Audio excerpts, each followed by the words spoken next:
table today, and that we will bring the attention needed, particularly to those who are vulnerable. Thank you.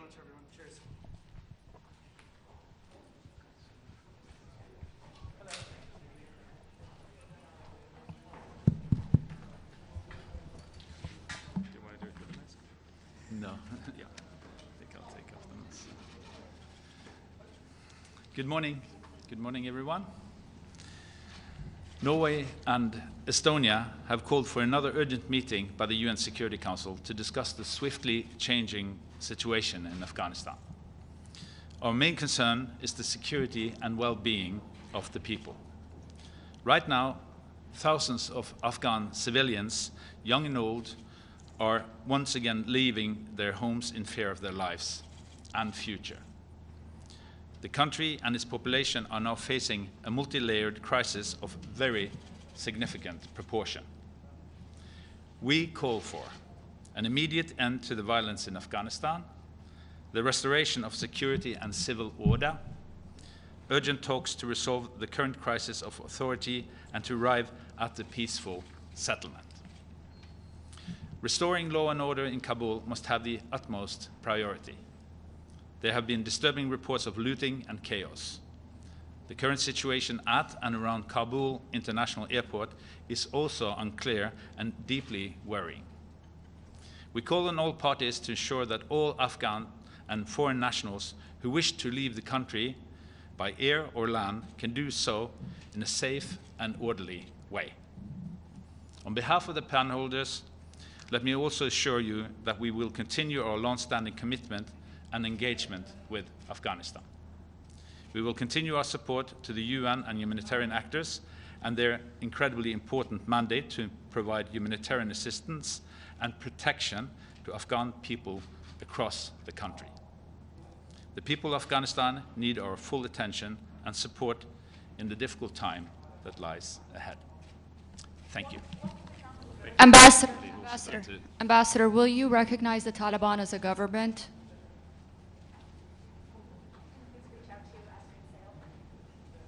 I can answer a few questions. Ambassador, will you recognize the Taliban as a government? They said that they didn't come through bloodshed, and ultimately the UN will have to recognize them as something. Today's meeting is here to establish law and order, to establish that the Afghan people can find peace, to make sure that humanitarian aid can reach Afghanistan, and to deliver a united UN message. As penholders, we're also working on a press statement on the sidelines, which we hope to have ready today as well.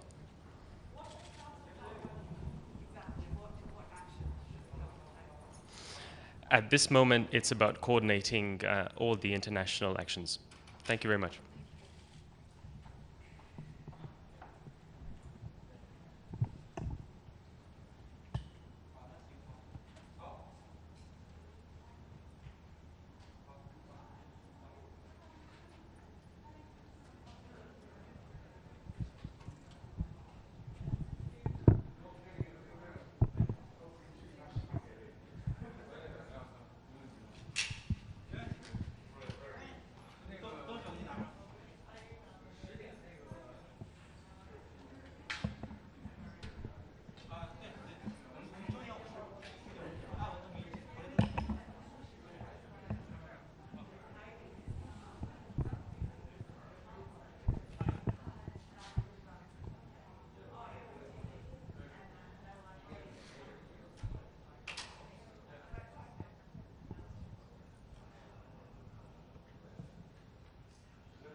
The 8,834th meeting of the Security Council is called to order.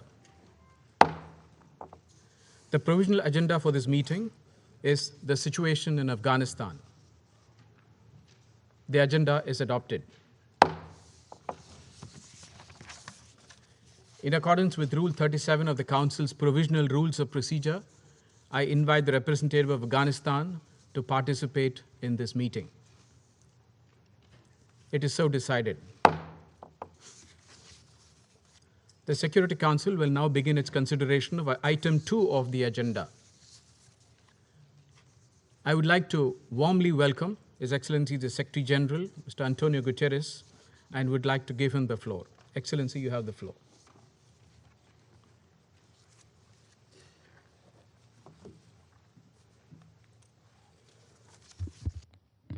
Your Excellency, Mr. President, Excellencies, the world is following events in Afghanistan with a heavy heart and deep disquiet about what lies ahead. All of us have seen the images in real time: chaos, unrest, uncertainty, and fear. Much lies in the balance: the progress, the hope, the dreams of a generation of young Afghan women and girls, boys and men. At this grave hour, I urge all parties, especially the Taliban, to exercise utmost restraint to protect lives and to ensure that humanitarian needs can be met. Conflict has forced hundreds of thousands from their homes. The capital city has seen a huge influx of internally displaced persons from provinces around the country where they felt insecure or fled during fighting. I remind all parties of their obligation to protect civilians. And I call on all parties to provide humanitarians with unimpeded access to deliver timely and life-saving services and aid. And I also urge all countries to be willing to receive Afghan refugees and refrain from any deportations. Mr. President, now is the time to stand as one. The international community must be united and utilize all available instruments to ensure the following. First, we must speak with one voice to uphold human rights in Afghanistan. I call upon the Taliban and all parties to respect and protect international humanitarian law and the rights and freedoms of all persons. We are receiving chilling reports of severe restrictions on human rights throughout the country. And I am particularly concerned by accounts of mounting human rights violations against the women and girls of Afghanistan who fear a return to the darkest days. It is essential that the hard-won rights of Afghan women and girls are protected. They are looking to the international community for support, the same international community that assured them that opportunities would be expanded, education would be guaranteed, freedoms would be spread, and rights would be secured. Second, the international community must unite to make sure that Afghanistan is never again used as a platform or safe haven for terrorist organizations. I appeal to the Security Council and the international community as a whole to stand together, to work together and act together, and use all tools at its disposal to suppress the global terrorist threat in Afghanistan and to guarantee that basic human rights will be respected. Regardless of who holds power, these two fundamental principles, in which our world has such a deep and abiding interest, must be upheld. Mr. President, the United Nations is committed to supporting Afghans. We continue to have staff and offices in areas that have come under Taliban control. I am relieved to report that, in large measure, our personnel and premises have been respected. We urge the Taliban to continue to do so and to honor the integrity and inviolability of diplomatic envoys and premises. The humanitarian crisis in Afghanistan affects 18 million people, fully half of the country's population. It is vital that basic services continue to be provided. In a statement issued yesterday, the Taliban said that they would work with the existing institutions. It is crucial that civil servant salaries continue to be paid, infrastructure is maintained, airports are reopened, and health and education services continue. The United Nations presence will adapt to the security situation. But above all, we will stay and deliver in support of the Afghan people in their hour of need. Looking ahead, I call for an immediate end to violence, for the rights of all Afghans to be respected, and for Afghanistan to comply with all international agreements to which it is a party. Mr. President, Afghans are a proud people with a rich cultural heritage. They have known generations of war and hardship. They deserve our full support. The following days will be pivotal. The world is watching. We cannot and must not abandon the people of Afghanistan. And I thank you. I thank the Secretary General for his briefing. I now give the floor to the representative of Afghanistan. You have the floor, please.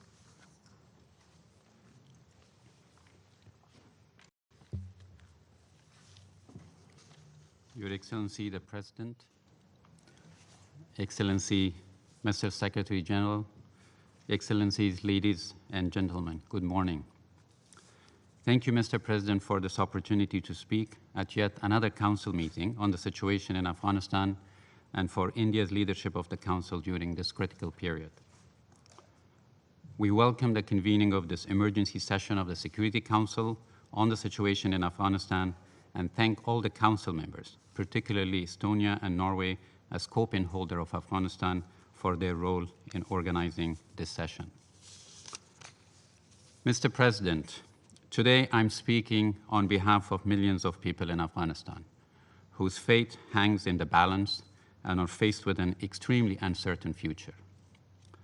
I'm speaking for millions of Afghan girls and women who are about to lose their freedom to go to school, to work, and to participate in the political, economic, and social life of the country. I'm speaking for thousands of human rights defenders, journalists, academics, civil servants, and former security personnel whose lives are at risk for defending human rights and democracy. I'm speaking for thousands of internally displaced people who are desperately in need of shelter, food, and protection in Kabul and other places. As you're witnessing yourself, the situation in Kabul, a city of about 6 million people, is extremely worrying, to say the least. You have seen chaotic scenes at the Kabul International Airport as desperate citizens are trying to leave the country. Mr. President, we are extremely concerned about Taliban's not honoring their promises and commitments made in their statements at Doha and at other international fora.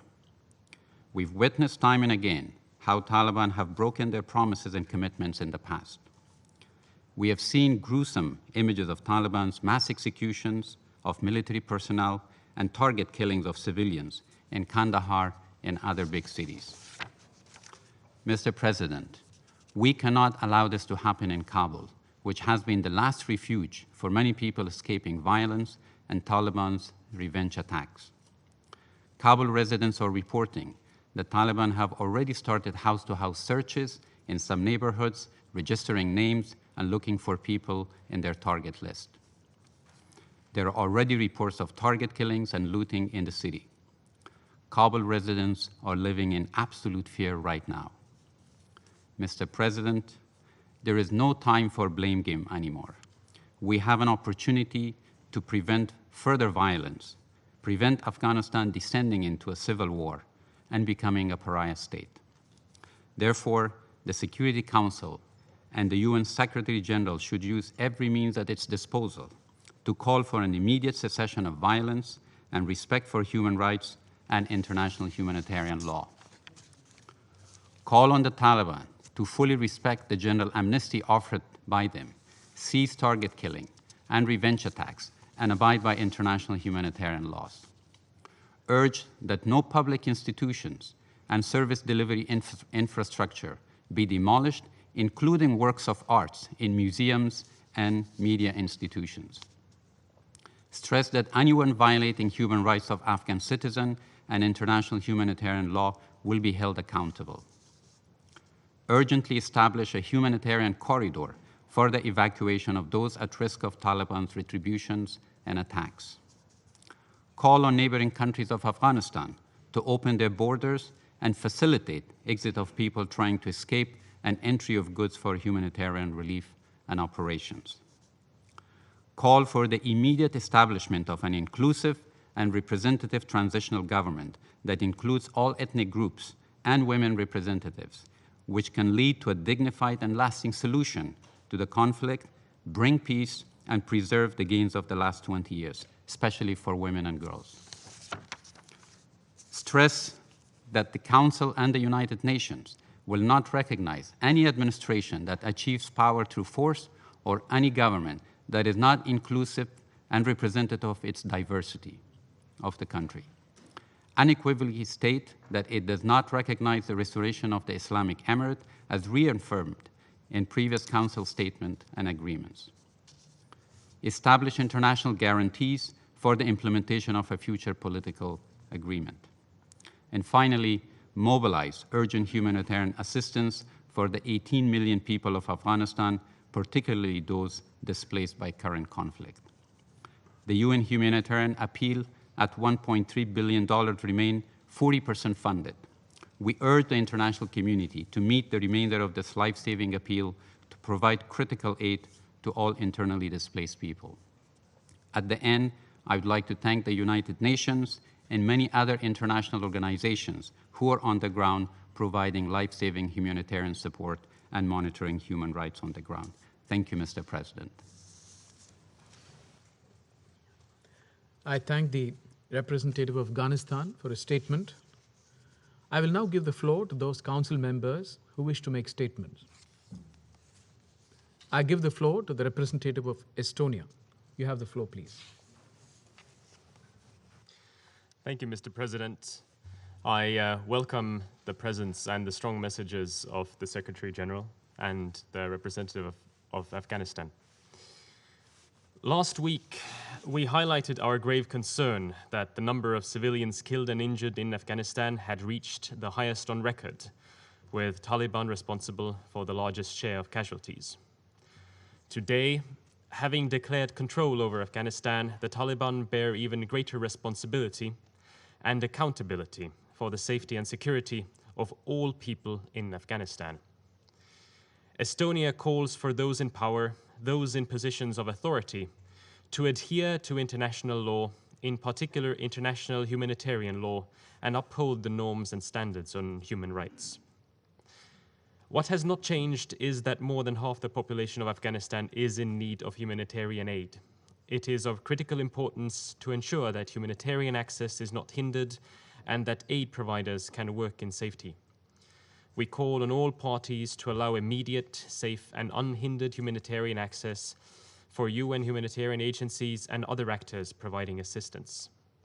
This is the time for building, repairing, and healing, not retaliating, looting, or profiteering. It is the utmost time to establish peace. The people of Afghanistan deserve peace and security. A sustainable end to the conflict in Afghanistan can only be ensured through an inclusive political settlement that upholds the constitutional protections for the rights of all people of Afghanistan, particularly women, children, and persons belonging to minorities. Only an inclusively negotiated political solution can lead to a durable peace in the country, as well as stability in the region. Mr. President, I would like to reiterate Estonia's commitment to the people of Afghanistan. However, our cooperation with any future Afghanistan leadership will be based upon its willingness to uphold the positive achievements of recent decades and act by the norms and standards of international law, including international human rights law. Our political and financial support continues to be conditional upon the preservation of the country's human rights and democratic achievements. We welcome the efforts of Afghanistan's neighbors and partners who have offered their help by providing shelter to those escaping the dangers and the uncertainties that accompany armed conflict. I would end with a special thank you to the UN mission in Afghanistan. The efforts of the mission are now more important than ever, as is the safety and security of their staff. Thank you.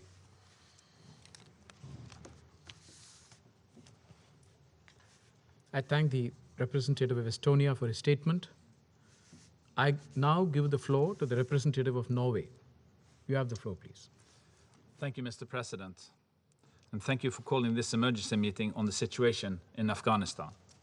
Allow me also to thank the Secretary General for his participation and his briefing, as well as the Ambassador Isak Tsai for his remarks. To echo the Secretary General and previous speakers, the situation in Afghanistan is extremely serious. Over the last few weeks, amidst an ongoing violent conflict, the national security and defense forces of the country collapsed almost in their entirety. Over the last 24 to 48 hours, the leadership of the central government has disintegrated. The country and its population are now facing a multi-layered crisis of very significant proportion. Suffering and hardship because of violent conflict, drought and food insecurity, and as well as the COVID-19 pandemic and other infectious diseases like polio and measles. We, the Security Council and the entire international community need to show our continued commitment to them in both words and actions. In this unprecedented situation, Norway calls for an immediate end to the violence in Afghanistan, the restoration of security and civil order, and urgent talks to resolve the current crisis of constitutional authority and to arrive at a peaceful settlement. The reality the international community now must contend with is that the Taliban movement exercises de facto control over much of Afghan territory, including the capital, Kabul. We have taken careful note of the statements by Taliban representatives during the last few days. These include assurances that the security and safety of all Afghans, diplomats and humanitarian workers will be guaranteed. It has been communicated that government workers, whether military or civilian, will not face retribution of any kind. Furthermore, Taliban representatives have stated that women and girls will have access to work and education. These are encouraging words. But the Taliban will be judged not by their words, but by their actions in the days, weeks, and months ahead. How the Taliban conduct themselves in actual deed will matter a great deal in terms of whether and how the international community will be willing and able to relate to, cooperate with, and support a future new Afghan government in which the Taliban participates. Restoring law and order in Kabul must have the utmost priority. There have been disturbing reports of looting and chaos. The current situation at and around Kabul International Airport is also unclear and deeply worrying. We call on all parties to ensure that all Afghan and foreign nationals who wish to leave the country can do so in a safe and orderly way. The ongoing violence across Afghanistan, including in urban areas, has caused grave harm to civilians, especially children, as well as the abruption of services and damage to civilian infrastructure, including those providing water and sanitation, food and education, and health services. Safe access to these services must be immediately restored. We are deeply concerned about the number of reported serious violations of international humanitarian law and human rights abuses in communities affected by the ongoing armed conflict across the country, and stress the urgent and imperative need to bring the perpetrators to justice.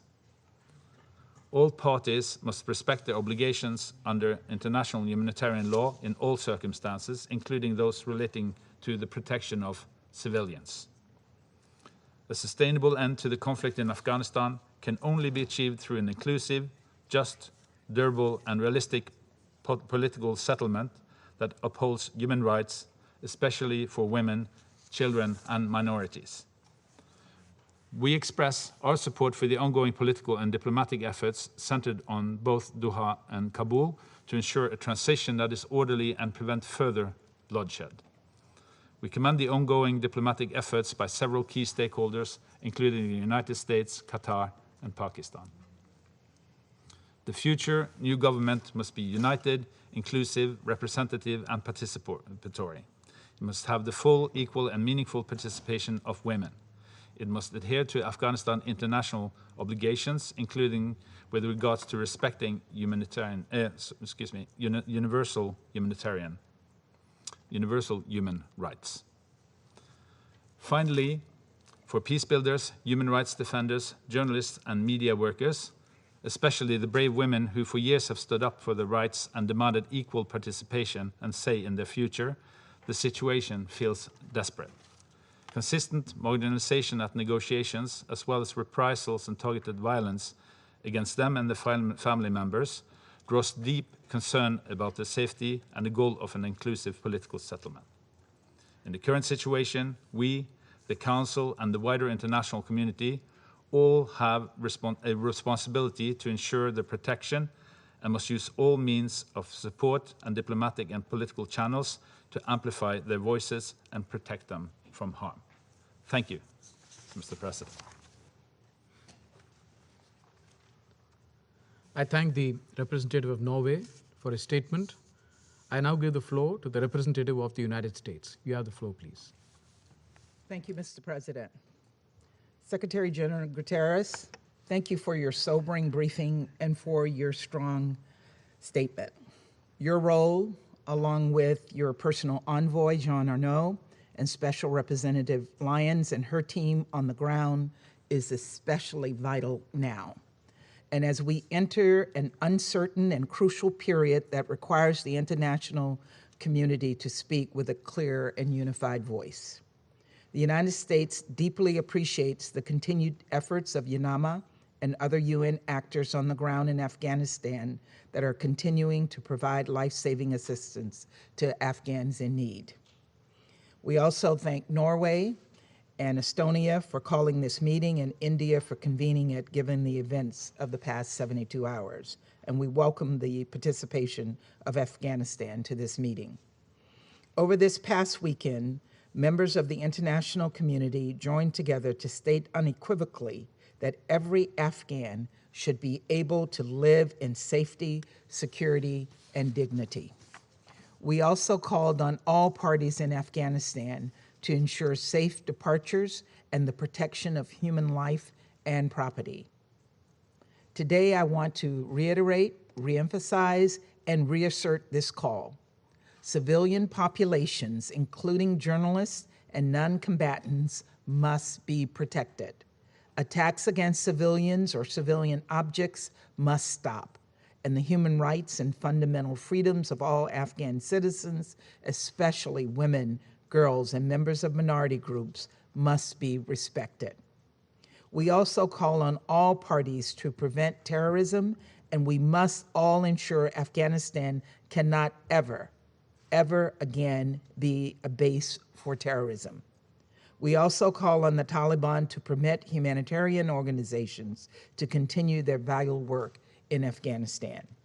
In addition to the ongoing violence, the Afghan people are suffering acutely from the effects of COVID-19 and drought. These urgent humanitarian needs must remain top of mind for all of us in the coming hours, days, and weeks, and beyond. Humanitarian personnel and agencies must have safe, unhindered access to provide life-saving assistance to the increasing numbers of Afghans in need. We are deeply concerned that right now aid is not flowing to people in crisis. According to the World Food Program, more than 500 tons of aid are currently sitting at border crossings taken over by Taliban forces. These aid deliveries must resume immediately, and the World Food Program must have immediate and sustained safe passage to deliver this much-needed assistance. Finally and critically, all Afghan nationals and international citizens who wish to depart must be allowed to do so safely. President Biden has made clear that any action that put U.S. personnel or our mission at risk will be met with a swift and strong military response. The United States promises to be generous in resettling Afghans in our own country, and I'm heartened by the pledges we've seen from other nations to do the same. We need to all do more, and the time to step up is now. We urge Afghanistan's neighbors and others in the region and beyond to give refuge, to be it temporary or permanent, to Afghans attempting to flee. And together we must do everything we can to help Afghans who wish to leave and seek refuge. I will close where I began. The Afghan people deserve to live in safety, security, and dignity. We in the international community stand ready to assist them. Thank you very much. I thank the representative of the United States for her statement. I now give the floor to the representative of France. You have the floor, please. Je vous remercie, Monsieur le Président. Je vous remercie pour l'organisation de cette réunion à un moment tragique, historique pour l'Afghanistan. L'heure est grave, en effet, car une page se tourne et l'avenir de ce pays qui a tant souffert est plus incertain que jamais. Nous avons entendu le secrétaire général exprimer sa préoccupation et nous la partageons. Nos yeux sont tournés vers Kaboul, où la paix et la sécurité de l'Afghanistan, mais aussi de la région, sont en péril. J'aimerais en premier lieu rappeler notre ferme condamnation de la violence et des violations des droits de l'homme et du droit international humanitaire qui se produisent en ce moment même en Afghanistan. Toutes les parties au conflit doivent respecter leurs obligations et particulièrement la protection des civils. Nous appelons à un cessez-le-feu immédiat ainsi qu'au respect du droit international. Au milieu de cette violence, j'ai une pensée particulière pour tous ceux qui ont construit l'Afghanistan moderne d'aujourd'hui. Ils doivent être protégés. Leur protection, mais plus largement la protection des civils, en particulier des femmes et des enfants, doit être une priorité absolue.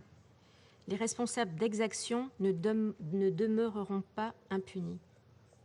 Ce Conseil doit rester attentif à l'évolution de la situation. Les civils, notamment les femmes et les enfants, ne doivent pas être oubliés. Les femmes doivent être protégées, leurs droits respectés. Les avancées démocratiques, la lutte contre la criminalité organisée, en particulier la lutte contre la drogue, la protection du patrimoine culturel, toutes ces avancées qui font que l'Afghanistan a rejoint depuis 20 ans le concert des nations ne doivent pas être effacées. La troisième priorité est bien entendu l'unité afghane. La paix ne peut se faire que si tous y participent. Enfin, la situation sécuritaire ne doit pas occulter l'urgence de la situation humanitaire. Le conflit augmente le nombre de déplacés, elle accroît les besoins déjà immenses de la population. L'aide humanitaire doit parvenir à tous, l'accès des personnels médicaux et humanitaires à l'ensemble des personnes dans le besoin, de même que leur protection, doivent être garanties. En conclusion, Monsieur le Président, je voudrais rappeler que la France se tient aux côtés de la population afghane et de tous ses partenaires pour avancer sur le chemin de la paix. Et le premier de ces partenaires est la MANUA. J'aimerais ici saluer le courage et le travail de l'ensemble des équipes de cette mission absolument remarquable, sous la houlette et la coordination de Deborah Lyons. Je souhaite également saluer l'action de Jean Arnaud.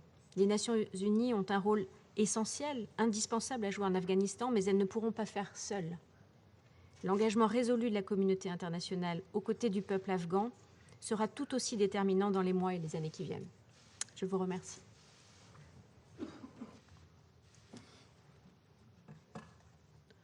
I thank the representative of France. I now give the floor to the representative of the United Kingdom. You have the floor, please. Thank you, Mr. President, and thank you, Secretary General, for your briefing. Mr. President, what is happening now in Afghanistan is a tragedy.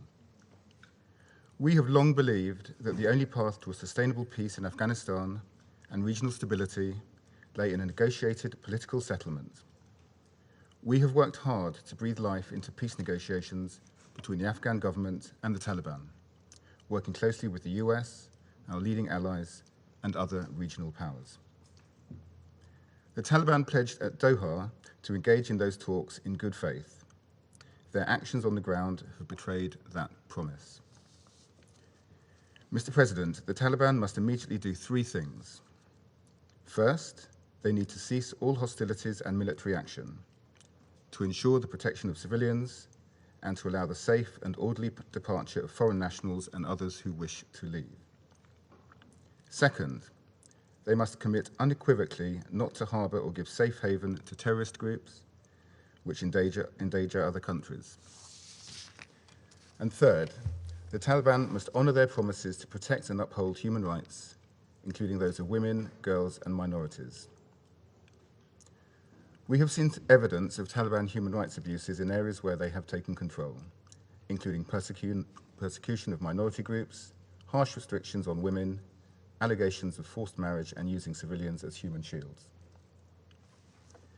If the Taliban continue to abuse basic human rights, they cannot expect to enjoy any legitimacy in the eyes of the Afghan people or the international community. Mr. President, given the fragile security situation, Afghanistan is now facing a catastrophic humanitarian crisis. Lack of access has masked the true scale of the problem.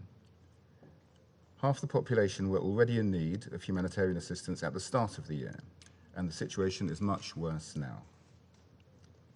The Taliban must respect international humanitarian law and permit humanitarian organizations to continue their work with unhindered, safe access to those in need. The United Kingdom has long been a leading provider of humanitarian aid to Afghans, both in Afghanistan and in the region. Over recent years, the UK has been proud to be one of the leading contributors to the Afghanistan Humanitarian Fund. We will continue to work with our partners in this Council, in the Human Rights Council, and most importantly, in the region, to deliver a more stable and inclusive Afghanistan for all its people. It is vital that the international community coordinate closely in the coming days and weeks to ensure that we speak with a single message in our engagement with Afghanistan. The UK will use its presidency of the G7 and membership of this Council to help forge such closer coordination and to address the humanitarian plight that the Afghan people now face. Thank you, Mr. President. I thank the representative of the United Kingdom for his statement. I now give the floor to the representative of Kenya. You have the floor, please.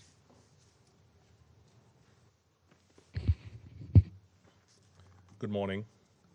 Mr. President, I have the honor to make this statement on behalf of the A3+1, namely Kenya, Tunisia, St. Vincent and the Grenadines, and Niger. I thank the Secretary General for his briefing on the latest developments in Afghanistan. The A3+1 reiterates its support for the stabilization efforts deployed by the UN in the search for a durable solution to the Afghan crisis, which has been developing in warring ways in the past few days. Mr. President, this meeting comes on the heels of a similar meeting we held on the 6th of this month.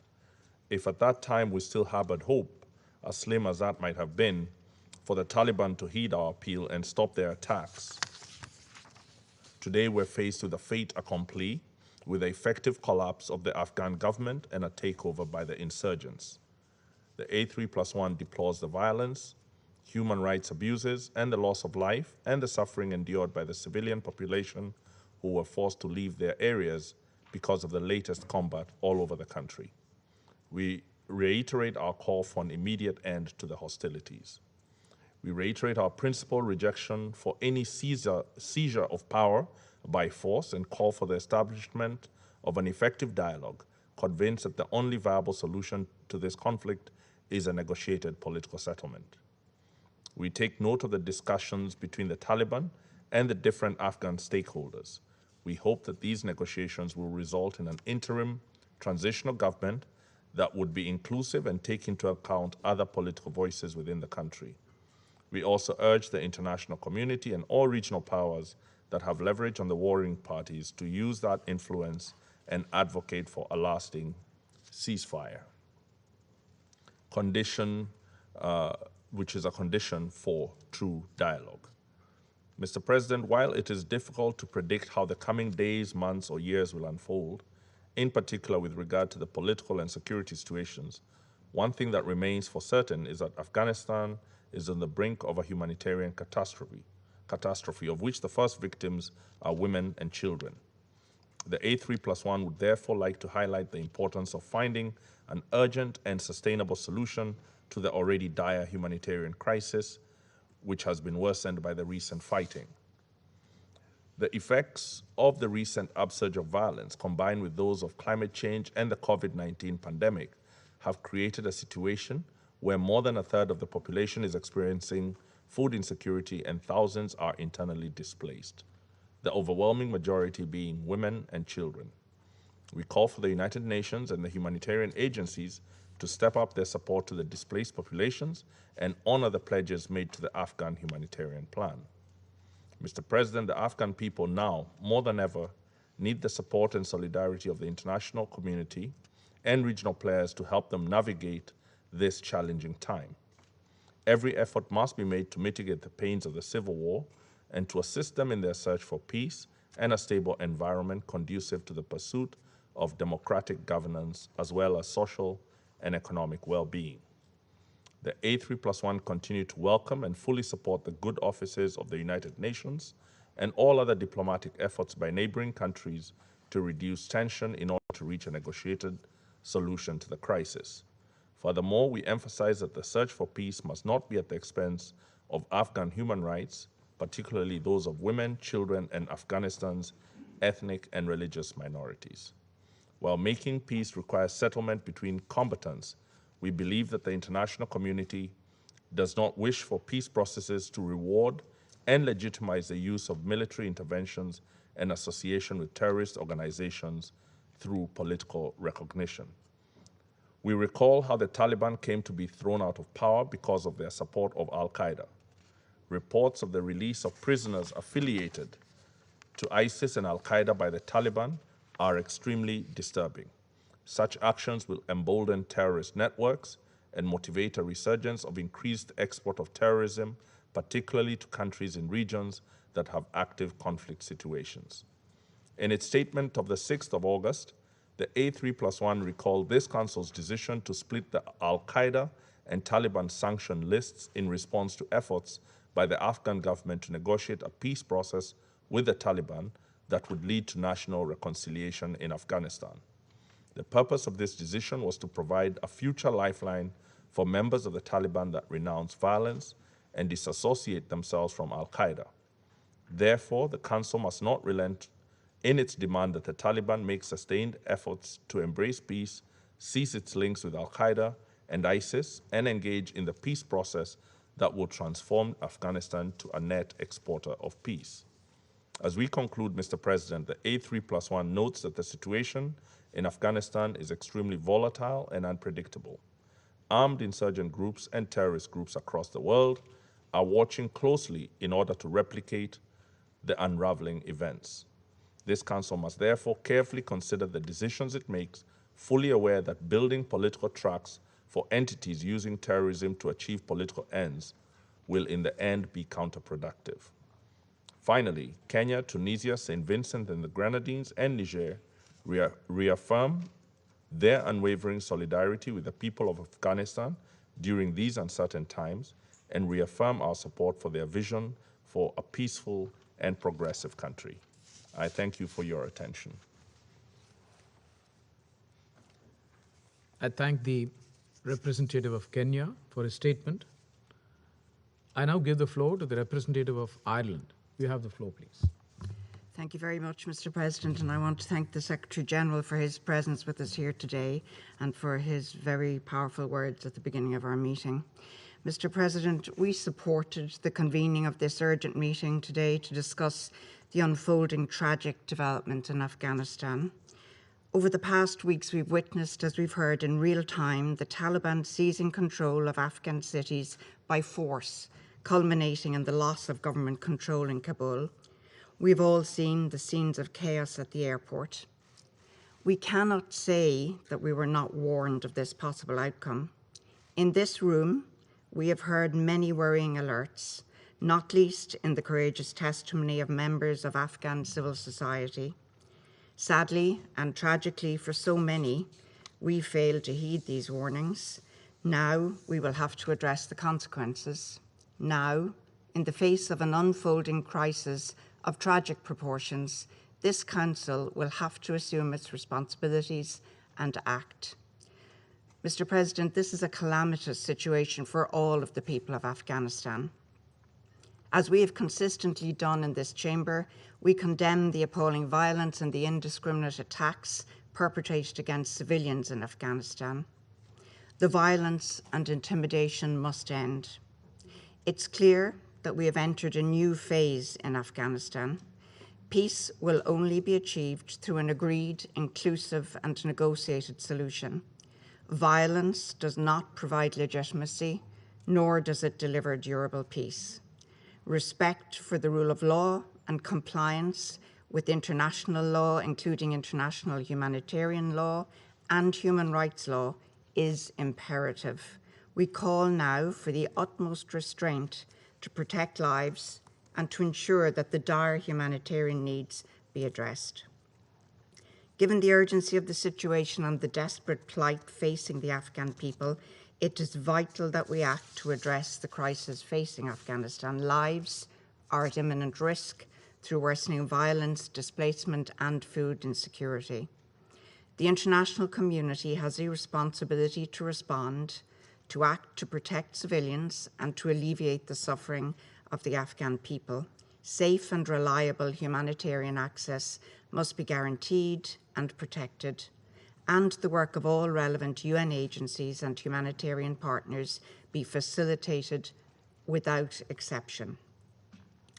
Mr. President, those who have worked for peace, human rights defenders who have endeavoured tirelessly to promote and protect the rights of their fellow citizens, must not be abandoned now.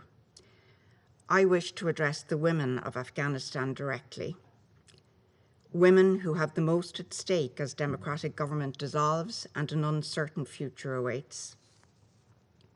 Lest there be any doubt as to the gravity of the situation, I am speaking to the women at the airport with their children and families trying to find a way out, to the women hiding in their homes, to the women sleeping in the streets, to the women still fighting for peace and human rights, though it may well now risk their lives.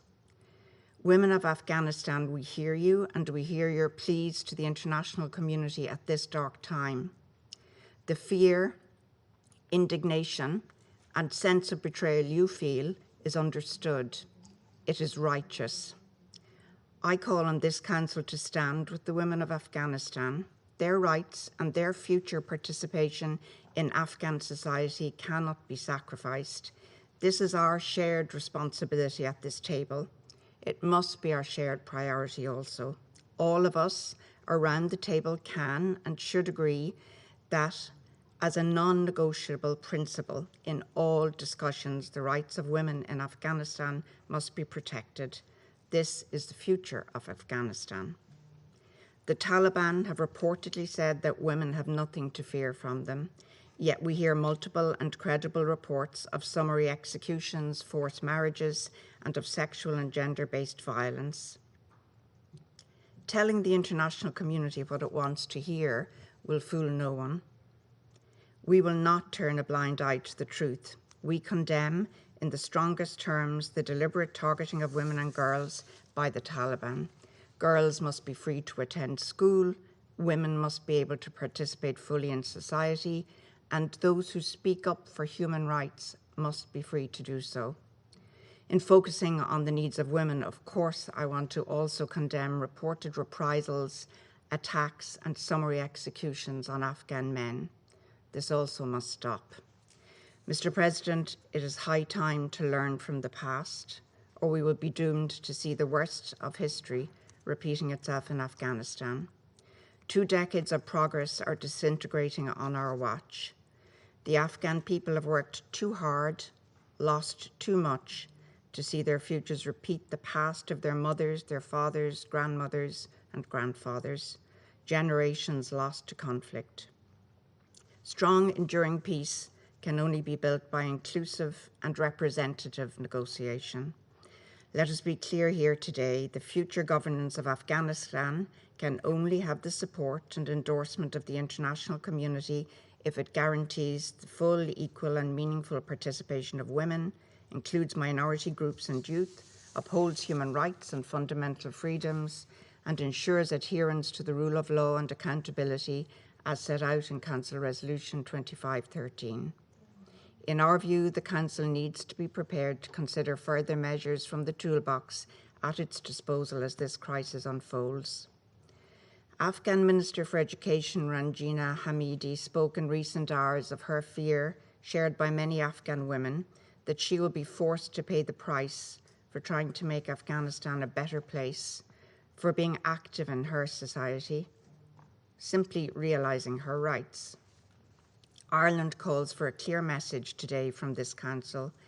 While much, including the political future of Afghanistan, is currently uncertain, what is clear is that the failure to fully respect and uphold the rights of all the people of Afghanistan, and in particular the rights and safety of women and girls, cannot and will not be accepted. We owe this to the women of Afghanistan and to all the people of Afghanistan who have kept faith with the promises of the international community for a brighter future. Our obligation is to act in solidarity with them all now in this time of crisis. Thank you, Mr. President. I thank the representative of Ireland for her statement. I now give the floor to the representative of Mexico. You have the floor, please. Muchas gracias, señor presidente. México apoya la convocatoria a esta reunión de emergencia. Agradezco al secretario general por su informe sobre los acontecimientos más recientes en Afganistán. Quisiera agradecer igualmente a las delegaciones que están aquí presentes y agradezco la presencia también, la reconocemos, del representante permanente de Afganistán. En el transcurso de las últimas semanas y en especial durante este último fin de semana, el conflicto en Afganistán ha entrado en una fase más destructiva y más mortífera.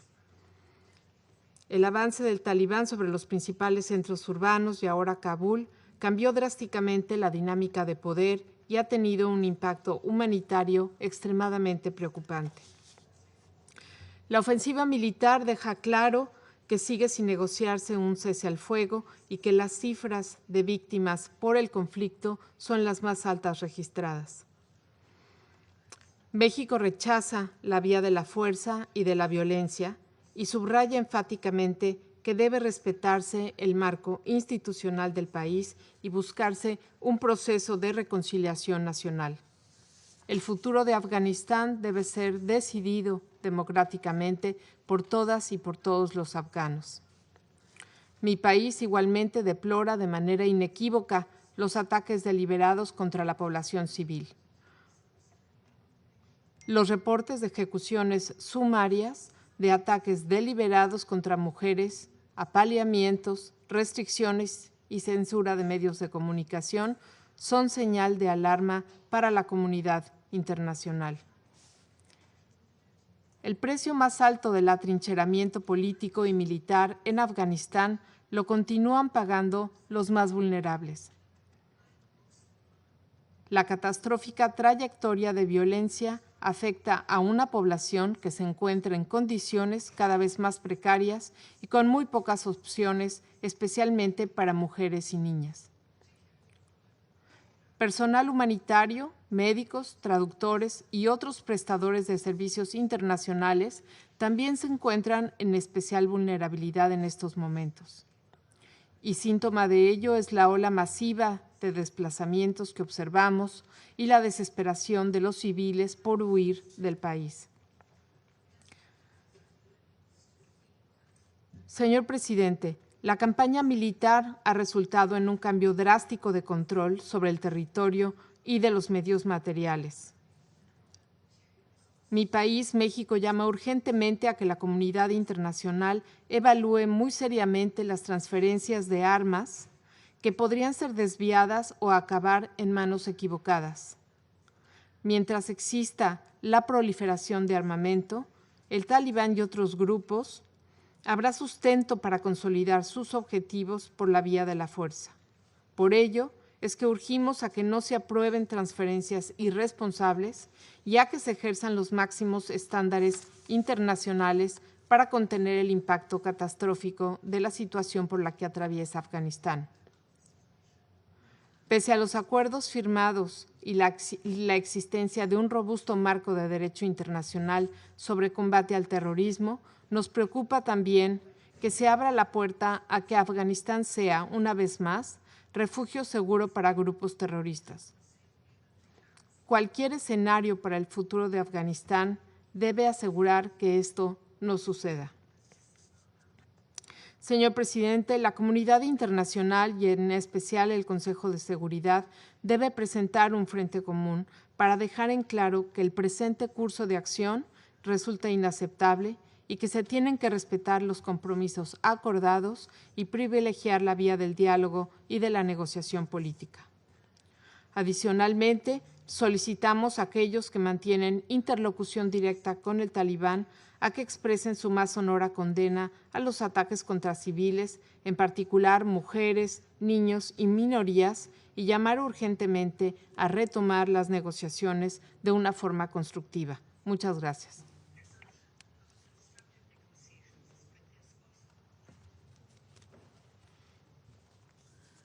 I thank the representative of Mexico for his statement. I now give the floor to the representative of the Russian Federation. You have the floor, please. Благодарю вас, господин председатель. Мы благодарим генерального секретаря ООН за его соображения и оценки ситуации в Афганистане. Благодарим также постоянного представителя Афганистана, посла Гулама и так далее. Внимательно следим за стремительно меняющейся ситуацией в Афганистане. С момента объявления о выводе иностранных войск мы все получали тревожные новости об эскалации насилия и жертвах. Вместе с тем мы видели, что крупные афганские города были сданы без особого сопротивления. С момента последнего обсуждения в Совете прошло всего 10 дней, а обстановка в стране за этот период изменилась до неузнаваемости. Сегодня наши взоры обращены на Кабул, который накануне спешно покидали первые лица республики, простые афганцы, а также часть дипломатического корпуса. Очевидно, что такой стремительный разворот стал неожиданностью для всех, включая тех, кто еще недавно громко заявлял о высоком уровне боеспособности подготовленных и обученных за 20 лет афганских силовиков. В целом продолжаем внимательно отслеживать ситуацию в стране. На данном этапе полагаем, что поддаваться паническим настроениям не стоит. Важно, что удалось избежать массового кровопролития среди гражданского населения. Призываем все вовлеченные афганские стороны воздерживаться от вооруженных действий и содействовать урегулированию мирным путем. Исходим из того, что международное сообщество обязано не оставлять усилий, чтобы помочь Афганистану достичь национального примирения. Чем, в частности, активно занималась расширенная тройка в лице России, США, Китая и Пакистана. Полагаем, что важную роль в этом мог бы сыграть и Иран. Что касается наших дальнейших шагов, официальных шагов в отношении талибов, то мы будем определяться с этими шагами в зависимости от развития ситуации и их конкретных действий. По имеющимся у нас сведениям, талибы уже приступили к наведению общественного порядка, а также подтвердили гарантии безопасности гражданских лиц и сотрудников иностранных дипломатических миссий. Рассчитываем, что в сложившихся условиях дипперсоналу и ООНовскому присутствию в Афганистане будет обеспечена безопасность, а их учреждениям неприкосновенность. В этих условиях посольство России в Кабуле продолжает функционировать в штатном режиме.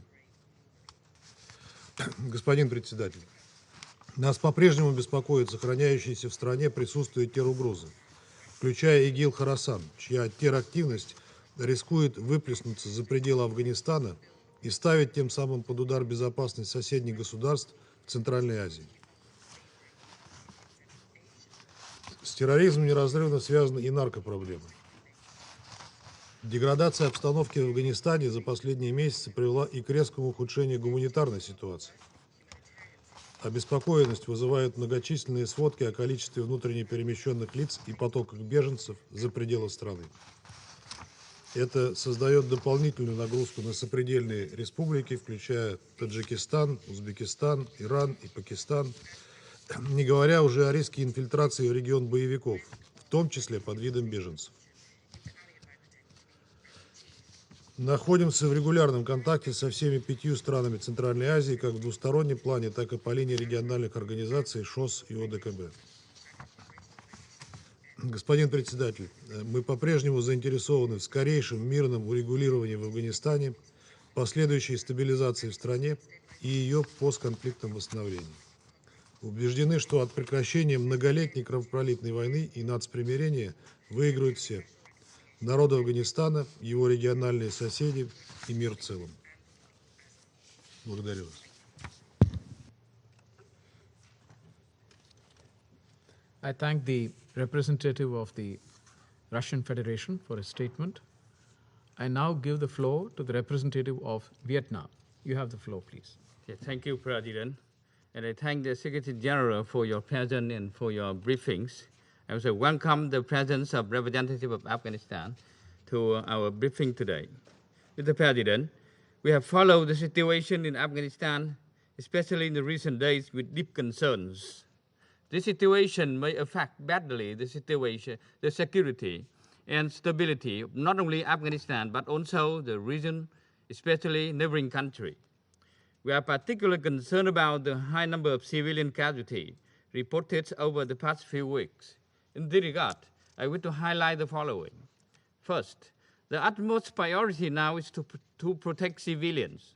All parties must respect their obligation under international humanitarian and human rights law, ensure the protection of civilians, particularly the most vulnerable, such as women and children. Indispensable services to civilian population must be ensured. The safety and security of UN personnel, humanitarian workers, foreign citizens, international organizations, diplomatic mission and personnel must be guaranteed. Second, we join others in calling for an end to violence, restoration of security and civil order. We call on all parties in Afghanistan to engage in dialogue, resolve their differences, and promote national reconciliation, respecting the aspiration of Afghan people for a long-term peace, stability, and development of the country. Third, urgent efforts are needed to avoid a humanitarian catastrophe of the country. Essential services for civilian population must not be disrupted, including those to address food insecurity and COVID-19 pandemic. Immediate, safe, and unhindered humanitarian access must be ensured to reach the Afghan people in need. We also call on the UN, regional and international partners to redouble their effort to achieve the above-mentioned priorities, with special urgent attention to the protection and the assistance to civilian population in this difficult time. Last but not least, we would like to commend the effort of UNAMA and stress the importance of ensuring the security and safety of the mission. I thank you, Mr. President. I thank the representative of Vietnam for his statement. I now give the floor to the representative of China. You have the floor, please. 谢谢主席。我欢迎果德雷斯秘书长出席今天的会议，也感谢他刚才的通报。我也认真听取了阿富汗常驻代表的发言。当前阿富汗局势已发生重大变化，我们尊重阿富汗人民的意愿和选择。阿富汗战乱已经持续40多年，停止战争，实现和平，既是3000多万阿富汗人民的一致心声，也是国际社会和地区国家的共同期盼。当务之急是尽快恢复和平、稳定和秩序，最大限度避免无谓的伤亡和产生大规模难民。驻阿外交机构和外交人员的权益不可侵犯，在阿外国公民的安全和利益必须得到尊重和保障。阿富汗各方均有责任保护民众生命和财产安全，并为外国公民安全居留和有序撤离提供保障。主席先生，中方始终主张政治解决是阿富汗问题的唯一出路。当前阿富汗国家前景处在历史性的十字路口。中方注意到，昨天阿富汗塔利班方面表示，阿富汗战争业已结束，将协商建立开放包容的伊斯兰政府，并采取负责任行动，确保阿富汗公民和外国驻阿使团安全。中方期待这些表态得到落实，确保阿富汗局势实现平稳过渡，各类恐怖主义和犯罪行径得到遏制，让阿富汗人民远离战乱，重建美好家园。我们希望阿富汗塔利班同阿各党派、各民族团结起来，建立符合阿自身国情、广泛包容的政治架构，为阿实现持久和平奠定基础。过去20多年里，伊斯兰国、基地组织、东伊运等恐怖组织在阿富汗境内聚集发展，对国际和地区和平与安全构成严重威胁。阿富汗绝不能再度成为恐怖分子天堂，这是阿富汗未来任何政治解决方案必须坚守的底线。希望阿富汗塔利班切实履行承诺，彻底切断同一切恐怖组织的联系。各国应根据国际法和安理会决议履行义务，合作打击一切恐怖主义，坚决防止伊斯兰国、基地组织、东伊运等恐怖组织趁乱做大。当前阿富汗人道局势十分严峻，人道援助和疫情防控均面临巨大压力。国际社会应加大向阿富汗和接收了大量阿流离失所者的阿富汗邻国提供人道援助，帮助缓解地区人道危机。有关各方应当确保国际人道救援机构的工作不受阻碍。国际社会还应继续帮助阿及其邻国尽快控制疫情。主席先生，阿富汗当前乱局同外国部队的仓促撤出有直接关系。有关国家应当切实兑现支持阿富汗和平、和解、重建的承诺，在阿富汗问题上发挥建设性作用，在尊重阿人主导权和阿邻国有关努力的基础上，在政治、安全、发展、人道、禁毒等领域继续向阿提供建设性帮助。刚才不少成员在发言中提到，希望阿富汗邻国和地区国家发挥更大的作用。据了解，一些阿邻国和地区国家提出参加今天会议的请求，很遗憾，他们的请求未被允许。长期以来，联合国驻阿富汗援助团为支持阿富汗和平重建发挥了重要作用。考虑到当前地面形势已发生重大变化，我们希望秘书长就保障联阿团人员安全做出妥善安排，也期待秘书长就未来联合国在阿的存在问题，尽快向安理会提出切实可行的意见和建议。谢谢主席。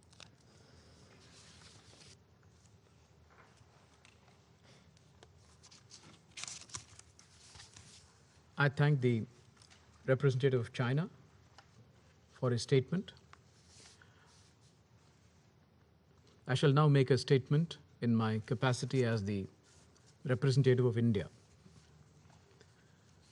Allow me at the outset to warmly welcome the Secretary General and his very important remarks. I also welcome the presence of the permanent representative of Afghanistan to the United Nations. The Council is meeting for the second time in a period of 10 days to discuss the situation in Afghanistan. In this short period of time, we have witnessed dramatic changes in the situation. We have also seen very unfortunate scenes at the Hamid Karzai International Airport in Kabul. there is widespread panic among the people.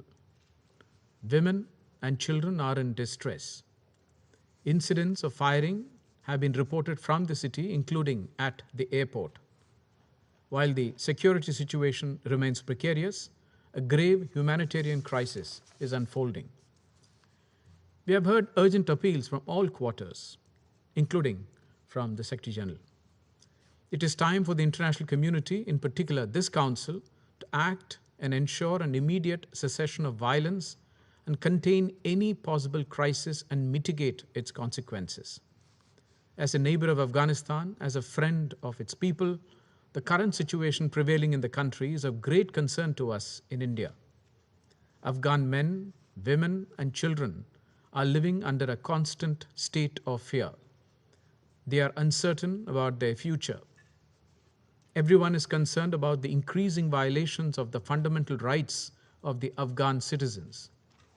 Afghans are worried about whether their right to live with dignity would be respected. There are many unanswered questions.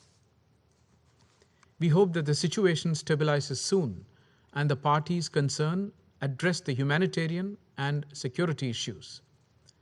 We also hope that there is an inclusive dispensation which represents all sections of Afghan society. Voices of Afghan women, aspirations of Afghan children, and the rights of minorities must be respected. A broader representation would help the arrangement gain more acceptability and legitimacy. The current situation in Afghanistan has numerous challenges. However, there are a few opportunities. If there is a zero tolerance for terrorism in all its forms and manifestations, and it is ensured that the territory of Afghanistan is not used by terrorist groups to threaten or attack any other country, then Afghanistan's neighbors and the region would feel safer. The Secretary General has underlined this unequivocally just now. Afghanistan has already seen enough bloodshed in the past. It is time for the international community to come together unitedly, rising above any partisan interests, to support the people of Afghanistan in their desire for peace, stability, and security in the country, and to enable all Afghans, including women, children, and minorities, to live in peace and dignity. India has contributed significantly in recent years to the development of the country. In this context, Indian development projects has been undertaken in critical areas of power, water, road, healthcare, education, agriculture, and capacity building. India's emphasis has been on the welfare and the well-being of the people of Afghanistan. Before the current crisis unfolded, India had ongoing development projects in every one of the 34 provinces of Afghanistan. As underscored by Council members, we need to continue to support the robust work of UNAMA and ensure their safety. We call upon the parties concerned to maintain law and order, ensure the safety and security of all concerned, including UN, diplomatic, and consular personnel, and observe human rights and international humanitarian law in all circumstances in Afghanistan. Thank you. I now resume my function as President of the Council. There are no more names inscribed on the list of speakers. I'll now adjourn the meeting so that the Council can continue its discussion on the subject in closed consultations. I kindly ask all observers to exit the chamber upon the adjournment of this meeting. The meeting is adjourned.